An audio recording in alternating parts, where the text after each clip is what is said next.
মানুষের নীরবতাকে দুর্বলতা ভেবো না, এটাই তার শক্তি।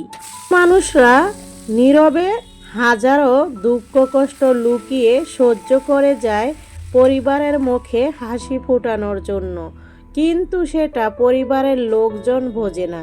সম্মানিত দর্শক, আসসালামু আলাইকুম। আমি ফাতেমা বলছি নারায়ণগঞ্জ থেকে। সবাইকে ওয়েলকাম জানিয়ে শুরু করছি নতুন দিনে নতুন আরও একটি লাইফস্টাইল ব্লগিং ভিডিও। আশা করছি সম্পূর্ণ ভিডিওটি শেষ পর্যন্ত দেখবেন। ইনশাল্লাহ ভিডিওটি আপনাদের কাছে ভালো লাগবে। এই তো এখানে হচ্ছে কিছু ফল আনা হয়েছে, রুগী দেখতে যাওয়া হবে, আমি নিজেও রুগী। যাই হোক, এখানে আবার আপনাদের ভাই আমাদের জন্য কলা তারপর রুটি আনা হয়েছে, সেগুলো আমি আবার রেখে দিলাম। সকালের নাস্তা খাওয়া হয়ে গেছে, তো যাই হোক রেখে দিলাম, পরে খাওয়া যাবে। আর এই তো এখন আমি পাকের রুমটাকে একটু ভিন্ন টাইপের লুক দিব। এখানে এরকমভাবে ডিপ বা চিনির আর হচ্ছে লবণের থাকে, সেই দুইটাকে আমি সরিয়ে হচ্ছে এখন পাতিলে চিনি রাখলাম আর লবণের এটাতে লবণই রেখেছি, কিন্তু এই যে উপর নিচ করে রেখেছি।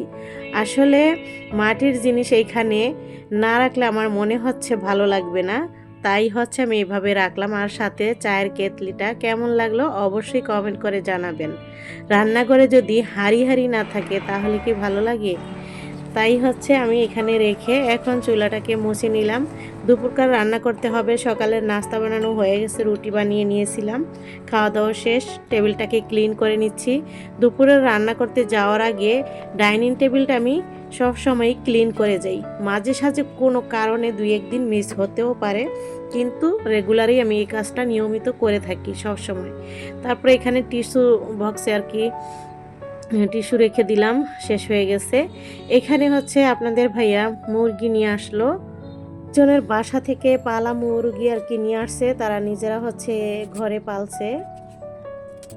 তো যদিও ব্রয়লার মুরগি কিন্তু নিজেরা পালছে, যার কারণে হচ্ছে এটার যে একটা সুই দিয়ে তাড়াতাড়ি বড় করে সেরকম বিষয় কিছুই নেই, তাই হচ্ছে নিয়ে আসা হলো। তো 8 কেজির উপরে হবে, 8 কেজি কতটুকু জানি হয়েছে। তো এই তো আমি এখন পিস পিস করে সব কটা কেটে নিব। ছেলে মেয়ে হচ্ছে বাসায় নেই, আর আপনাদের ভাইয়া দোকানে, শেফালি এখনও আসে নাই, তাই হচ্ছে আমি কাজগুলো করে নিচ্ছি। যদিও কোটাকাটি, মাছ কাটা, মোড়ক কাটা এগুলো আমিই করে নিই, কারণ নিজের হাতের মতো কারো হাতেরগুলো ভালো লাগে না, কারণ নিজের কাজ নিজের করতেই ভালো লাগে। তবে হ্যাঁ, সব কাজ তো আর পারি না, এই জন্য হেল্পিং হ্যান্ড লাগে। তো যাই হোক, থালাবাটি আছে, ওগুলো আইসা সে ধোবে, সকালে একচোট ধুয়েও নিয়েছি। সব সময় তাদের জন্য ফেলে রাখি না, সারাদিনই কিন্তু থালাবাটি ধুতে থাকি। একটু থালাবাটি থাকলে আমার কাছে ভালো লাগে না, তাই আমি সবসময়ই সাথেটার সাথে ধুয়ে ফেলি। তো এই যে এখানে হচ্ছে মুরগি কেটে কুটে ফ্রিজে রেখে দিয়েছি, ছেলে মেয়ে তো আজকে বাসায় নাই। আর হচ্ছে আপনাদের ভাইও মুরগি তেমন একটা পছন্দ কম করে, সাইফুলের জন্য রান্না করি তখন আর কি বেশি খাওয়া হয় আমাদের। তো যাই হোক, এইখানে আমি একটি রেসিপি শেয়ার করব। এটা হচ্ছে নোয়াখালীর বিখ্যাত মরিচ খোলা রেসিপি।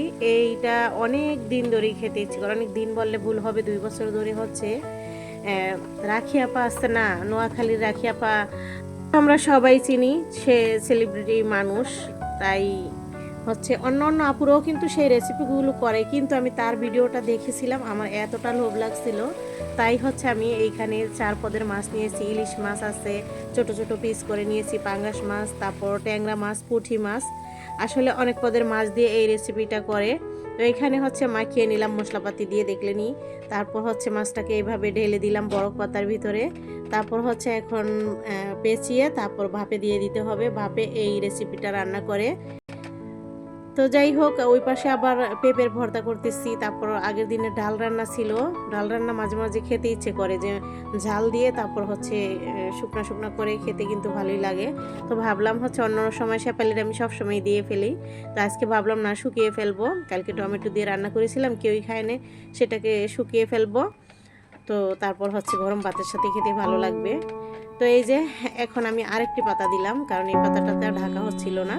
তা এখন এই যে এইভাবে ভাত দিয়ে রান্নাটা কমপ্লিট করব, বেশি সময় লাগবে না, মানে 20 মিনিটের একটু বেশি সময় লেগেছিল, 30 মিনিট সময় লাগেও নেই পুরোটা। শরীরটা ভালো না, খুবই ঠান্ডা লেগে আসছে। যাই হোক, এই তো রান্নাটাকে ওখানে চেক করে দেখলাম না, আর একটু শুকাবে পানিটা, তারপর হচ্ছে এই যে দেখুন এখন কিন্তু তেল বের হয়ে গেছে, মানে হয়ে গেছে। তো এখন আমি আপনাদের দেখাচ্ছি, এই যে দেখুন কতটা সুন্দর হয়েছে এই রেসিপিটি। তো এই রেসিপিটি এভাবে রান্না করে যখন আপনার ভাইয়ার সামনে দিলাম খাওয়ার জন্য, আমরা সবাই বসলাম, মানে সবাই বলতে আজকে আপনার ভাইয়ার আমি খেতে বসেছিলাম, আমার পাটটা নিয়েও নেই, সে বসছে, তাকে তাড়াতাড়ি করে দিয়ে দিলাম, তারপর হচ্ছে খাবো আর কি। তো সেই সময় হচ্ছে সে এক নলা নিয়ে আমি বললাম যে এটা হচ্ছে নোয়াখালীর বিখ্যাত মরিচ কলা রেসিপি।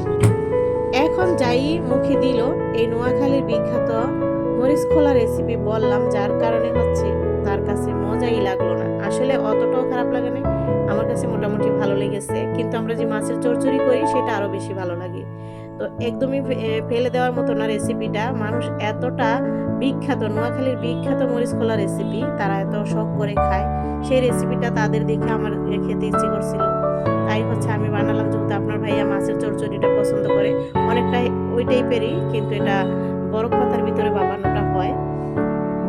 তো সে এমনভাবে রিয়েক্ট করলো, আমি তো আমার খাওয়া দাওয়া ভুলে তার প্লেটটাকে আমি নিয়ে নিলাম আর তাকে নতুন করে ভাত দিলাম। তাকে বললাম যে আমি টমেটোর ভর্তা করে এনে দিই, তুমি তো কাঁচা টমেটোর ভর্তা খেতে পছন্দ করো। তো যাই হোক, সে বললো না দরকার নাই, ওই যে ডাল আছে, ডাল আর ভর্তা দিয়ে ভাত খেয়ে উঠে গেছে। তারপর আমি আবার ওই মাছের যেগুলো দেখলেন প্রথমে আপনার ভাইয়াকে দিয়েছিলাম, সেগুলো হচ্ছে নিয়েছি, নিয়ে তার সামনে খেয়ে ফেলেছি, কারণ আমার খাওয়ার রুচিটা তার রাগ দেখে চলে গেছে। অতটাও খারাপ হয় না, মোটামুটি ভালো হয়েছিল। কিন্তু আপনার ভাইয়া অনেক পরিপাটি রান্না পছন্দ করে, আমি কোনোভাবে কোনো রেসিপি দেখে রান্না করলে এটা সে পছন্দ করে না। তার কথা হয়েছে নোয়াখালীর বিখ্যাত রেসিপি বললাম, এই জন্য তার কাছে মজা না।